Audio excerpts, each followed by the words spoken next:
So got a roofing appointment in central Pennsylvania today. It's with a college, got about 15 buildings, well over 500,000 square feet. We're going to go out in August and talk to them about PMs and repairs and what we've done at other local universities.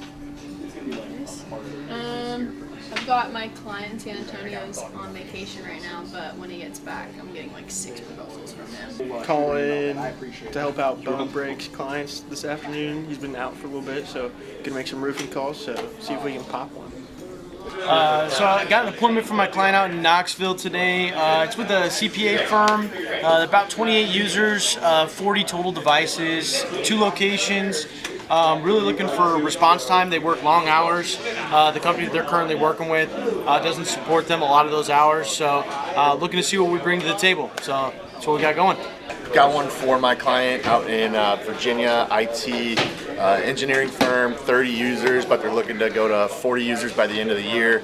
A few servers that they're trying to get rid of and go to the cloud. And they also want some help with CMMC, so going out there on Thursday. Got one today for my client out in Buffalo. I spoke with a nonprofit. They have about 150 employees. I wasn't sure on the exact count of the computers, but he said at least more than 50. They have multiple locations kind of scattered throughout New York, currently consolidating down. They have an IT firm and they're open to hearing us out. We got three appointments all from Blake today on Team 5, which are the name's still in consideration. I think it's going to be the pretty good ones over here instead of Team 5. But I know Blake got 3. We're working on getting a couple, but I know we have some proposals to talk about too. So. Yeah, I got a proposal out. It's for some repairs on a metal roof. It's like $21,000. Should be a pretty good one. Pretty good one. And then I met with one of our mechanical contractors, Schaefer Beacon. They got out a proposal for $14,800 for a time and material contract. Should be annually, I believe. So that was a pretty good one as well. But as far as appointments, Blake, what do you got for us? 3 anti-leak? 3 for Bowling Green. All manufacturers. Minimum size was 200,000 square foot. So all 3 are pretty large. We're going to be going out next week. Got a couple coatings, re-roofs, and then a few repairs on the different building. Call my shot for Boulder, Colorado. Yeah. We got 2 on the board. They're both mine. So what are we running into? I got one. Is it on the dash? Nah, I just said it right. Put the power one out. Me too. They were bangers. Both bangers. Accepted. Gonna be deals. It's all right. Let's talk about yours. Yeah. I heard Danny over here pitching his heart out. He's had a rough couple of days. So let's help him out. And let's talk about value a little bit. Your value props. What's the most important part about your value props that you pick to put in your intro? Could be. That's a type of value. Why are case studies good? Because you get out our value, like you said. Builds credibility. Builds credibility, but it's more than just a feature. A case study has an embedded benefit. If you're anything like this guy that I'm about to tell you about, he made all this money.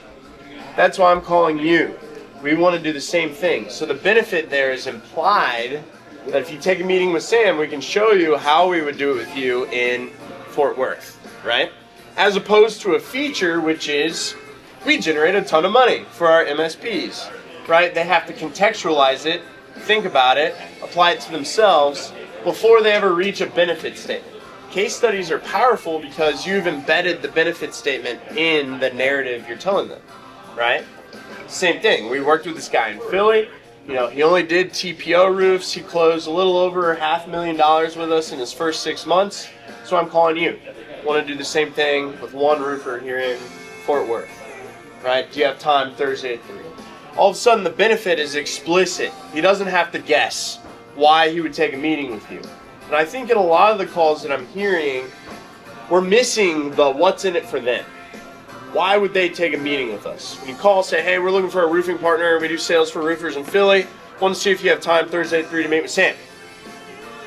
That guy's not going to take a meeting with you because there's not an explicit benefit to why he should take 15 to 30 minutes to talk to Sam. I have a pretty good example about that. The guy I just set an appointment with, I mean, he laid down real quick. I told him we do inside sales, looking for a guy in Fort Worth. Wanted to see if he wanted to set up a meeting later on this week. It's like, sure. Looking at his calendar, looking at times, and then we pick out a time, and he's like, all right, before we lock this in, can you give me a little bit more, like, tell me what this is about? So I intended to do that, but had he not asked me, or if this was you guys, had he not asked you, you probably wouldn't lay on some value or go into it. Once you get a date and time, it's already accepted. Or at least they're going to accept it. So this is a good reason for you to have them on the phone. Hey, I was sending you the calendar invite, accept that while you're on the phone with me, and let me just give you a quick breakdown of what this is all about. So I'm working with a guy, Red Road Networks in Albuquerque, doing this exact process, setting up appointments for them when we find opportunities. They've closed X amount of revenue in X amount of months. We're going to do the exact same thing for one guy in Fort Worth, right? Now, value's been laid on, but I didn't have to, like, you know, find a spot. It's like, he's waiting on the calendar invite. Let me break this down a little bit more detail so you get an understanding of what this is about, what you'll be meeting about. Think about any questions you might have for Sam. So I'll set that up. You get that calendar invite, good? All right, cool. Now you've laid down value. Now he's got a reason to be excited for the meeting, and you're sure it's going to go up. Sure, it's going to go up because now there's not an opportunity cost for missing the meeting. He knows we're calling other MSPs in Fort Worth. He's not the only guy. We're only going to work with one. And here's why. We did all this good shit with someone else right next to you. We want to do the same thing for you. Now there's an opportunity cost for that person. If they miss the meeting, they're missing growing their business, and it's definitely going to go to someone else. We saw what happened when Chicago and Tampa opened up, right?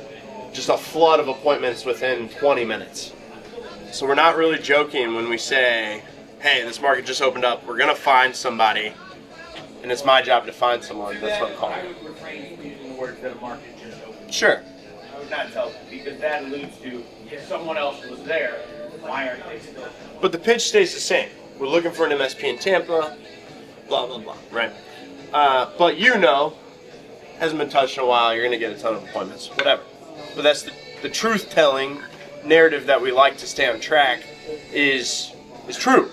Like when you're calling someone, no, and you've witnessed what happens when those markets open up, right? It's just a flood of appointments.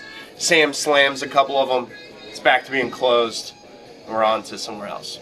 So, yeah, don't forget that explicit benefit is the most important part to getting people to take a meeting and then show up to a meeting.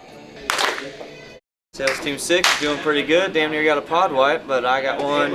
I got one for our Atlanta roofer. It's with the hotel, like 50,000 square feet. Roof's 15, 20 years old. They need some coating quotes and some patchwork quotes out there. So we're going out next week. And then Dylan, you had a pretty good one today. Yep, got an appointment for a roofer in California. I'd spoken to Director of Operations, and she connected me with the maintenance manager. So we're going out to quote their roof.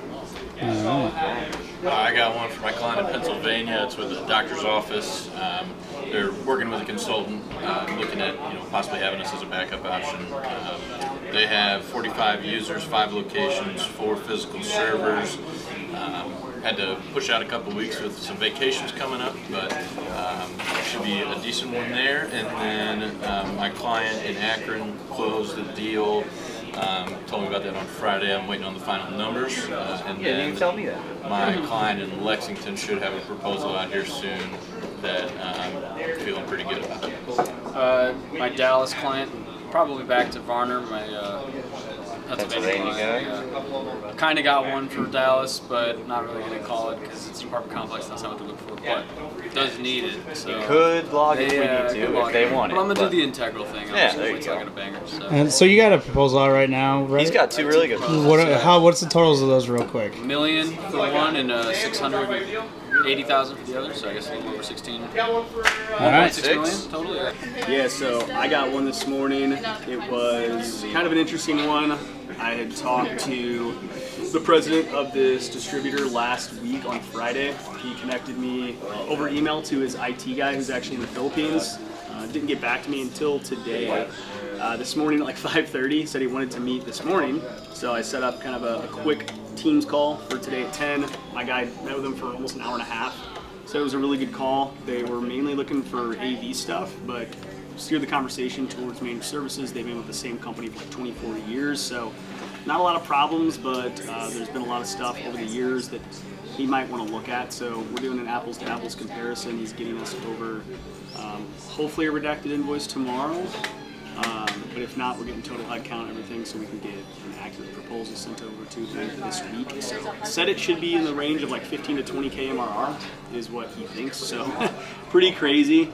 And then just for proposals, nothing new, but my guy up in Manhattan is doing a presentation, proposal presentation tomorrow afternoon for $37.50. So hopefully we'll get that signed off on. That's a pretty good one. But I know you got one. Yeah, I got 2 appointments today. My first one was for my HVAC client out in Colorado. It was an assisted living facility, about 62,000 square feet. They have a current contract, but they wanted us to come out and give them a competitive bid, so we're headed out there this Friday. My second appointment was for my HVAC client out in LA. I spoke to the executive director a few months ago, and they were going through some management changes, and they were instructed to keep still while everything was kind of moving around. Followed back up with him today. He let me know that things have kind of settled down and they're looking to take some bids for maintenance, so we're headed out there on Thursday at 2 p.m. Just call Indianapolis for my niche software client there. I'm calling Kansas City right now. Then hopefully in the afternoon I'm going to be trying to get something for my Northwest Arkansas kind of niche client. Did get a proposal out for my roofer out in Lexington. We just got out one for $19,400 for waterproofing some seams and some other work in here as well. So just got that out and we'll be following up with them soon. I got 2 appointments for 2 different roofing clients today. One's an apartment complex with 12 different buildings, so I think that's going to be a good opportunity, having a couple issues there. And then the other one is for another roofing client, and it's a hotel. It's about 85,000 square feet, and they have some damages from the last hailstorm, so I think that's going to be a good lead as well. I got one for our new roofers in Ohio. It was with a 70,000 square foot manufacturer. The guy had active leaks, active issues. He wants a re-roof. So yeah, we're gonna go out next Friday, give him a quote. Yeah, I got nothing yet, but my team's doing the work this morning, so I have to pick them up in the afternoon. I'm gonna be focusing in Sarasota, Houston, a little bit of Raleigh. So I got some good warm leads. Hopefully they pick up, and we'll get the pod wide. I spent the morning going through old devices that we've had that I've updated people on, restoring them, making sure they're out of our system. That way we can trade them into Apple, get new devices. Going through making sure the managers can actually access Ethernet, so I'm setting up unmanaged switches on each end cap. I'll probably come in Wednesday and do the under management for the cabling. Other than that, that's what I got going on today. I made a post about National Ice Cream Day. The pictures turned out great, so good job, Chris and Matt. And then I am getting a daily recap post out this afternoon. And then I got pretty much all the grading done. I'm gonna grade another one. I think it's from Ben. But otherwise, I'm really on pace, and more to come, I'm sure.